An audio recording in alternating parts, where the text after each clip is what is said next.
당시 김건희 여사가 남편인 윤 대통령이나 대통령실을 두고 한동훈 전 위원장에게 문자를 보낼 수밖에 없었던 그런 정황.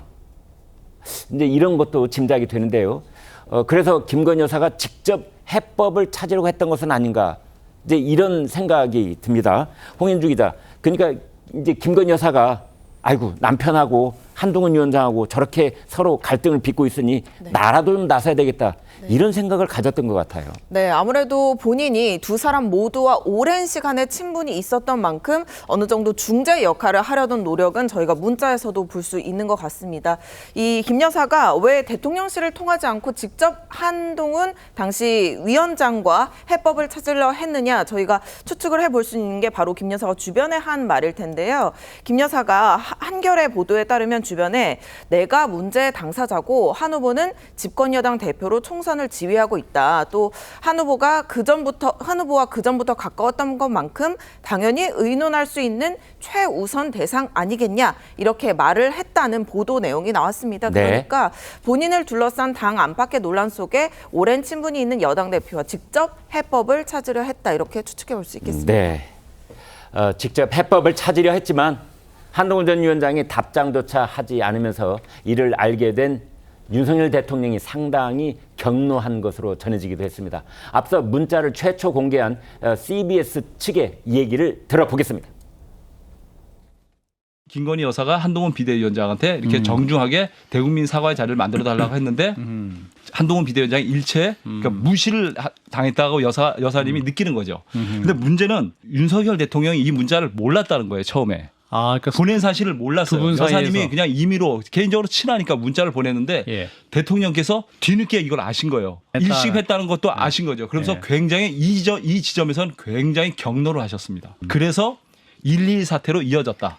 한동훈 비대위원장의 사퇴를 요구하는 사태가 이어졌다라고 보는 해석들이 많습니다. 네, 당시 윤석열 대통령이 어느 정도 화를 냈었느냐. 여권 인사들에 따르면 윤 대통령이 한동훈 전 위원장을 향해서 이런 XX인데 어떻게 믿냐 얘기를 하면서 문자에 무시된 그 논란을 언급했다. 뭐 이런 얘기도 있습니다. 상재준 의원께요.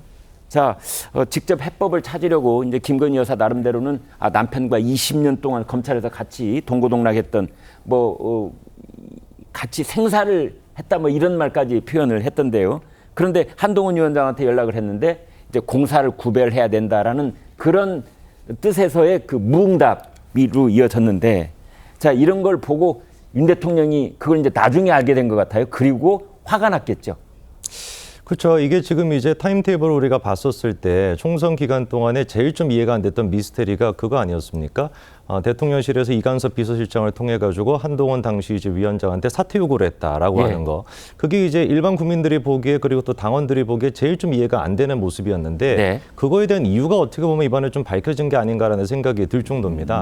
우리가 이제 시간을 봤었을 때 이제 그 김건희 여사께서 문자를 세 번째로 보냈던 게 1월 이제 19일이고 그래 한 다음에 이간섭 비서실장을 통해 가지고 사퇴 요구가 있었던 게 1월 21일이거든요. 근데 아까 전에 이제 그 김교환 실장의 얘기에 따르면 처음에 이제 윤석열 대통령께서는 몰랐다라는 거죠. 문자 이제 뭐 일십이라고 하는 거에 대해서 왜 이렇게 그러면 윤한 갈등이 이제 파국으로 치닫아가지고 결국에 사퇴 요구까지 됐던 것이냐. 어떻게 보면 이게 일십을 통해 가지고 이루어진 거 아니냐라고 하는 생각이 들 수밖에 없는 지금 상황이 된 겁니다.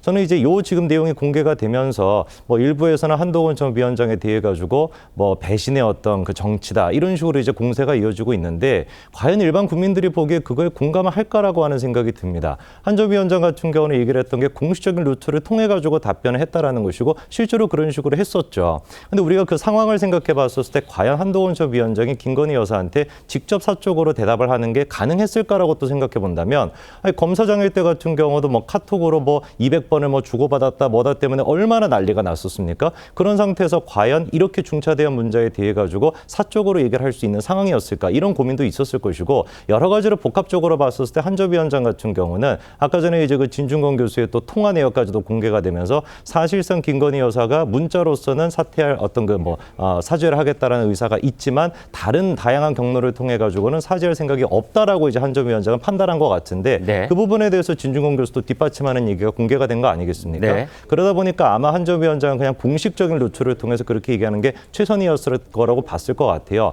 근데 이거를 다 떠나가지고 제일 중요한 거는 뭐냐? 결국에는 김건희 여사가 사과를 안 했다라는 거 아닙니까? 네. 그리고 이 사과 문제에 대해 가지고 지금 친윤 쪽이라고 할까요? 친윤 쪽에서 한전위원장을 비판하고 있는 사과를 안 했기 때문에 총선에서 졌다라고 하는 얘기를 들어보면은 납득이 잘 안 되는 거예요. 아니 그때는 분명히 친윤 쪽에 계시는 분들 어느 누구 하나 김건희 여사에 대해서 사과를 안 해야 된다라는 입장 아니었습니까? 네. 김건희 여사가 피해자라고 하는 주장 아니었습니까? 그랬던 분들이 이제 와가지고 사과를 안 했고 사과를 안 한 게 한동훈 때문이었고 그렇기 때문에 총선에 졌다라고 얘기하는 거에 대해 가지고 글쎄요 과연 국민들이 이거를 배신자라고 하는 프레임을 씌우는 거에 대해 공감을 할지 아니면은 사과에 대해 가지고 필요성이 있다는 거에서 공감을 할지는 좀 생각해 봐야 될 것 같습니다. 네.